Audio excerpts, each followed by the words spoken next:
पिंपळगाव निपाणी येथील अविनाश भगवान पोले सकाळी आपल्या बैलगाडीने शेतात जात होते। त्यांचे शेत पिंपळगाव निपाणी ते खेड रोडवर आहे। त्यांच्या शेतातून समृद्धी महामार्ग गेला असून उर्वरित शेत बाकी आहे।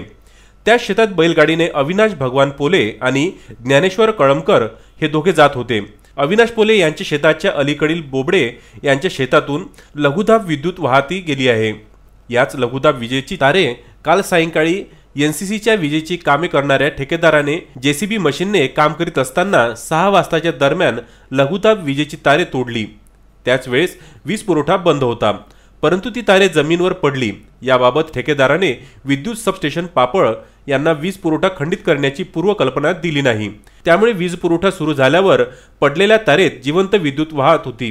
रात्रीची वेळ असल्याने कोणी तेथून गेले नाही, परंतु सकाळी 7:30 वाजताच्या दरम्यान अविनाश पोले आपल्या गड्याला घेऊन बैलगाडीने शेतात जात असताना पडलेल्या जिवंत विद्युत तारेला बैलाचा स्पर्श होताच बैल खाली पडला।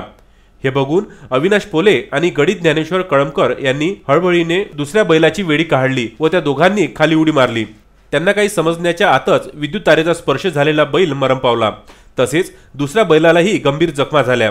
दोन्ही व्यक्तीचे प्राण थोडक्यात बचावले। घटनास्थळाचा पंचनामा करण्यासाठी पापळ सबस्टेशनचे सहाय्यक अभियंता वर्मा आले होते। याआधी ही उपाध्याय कन्स्ट्रक्शन कंपनीने तारे तोडली, मात्र पोलिसांकडे तक्रार करण्यास गेले असता कोणतीही दखल पोलिसांनी घेतली नाही।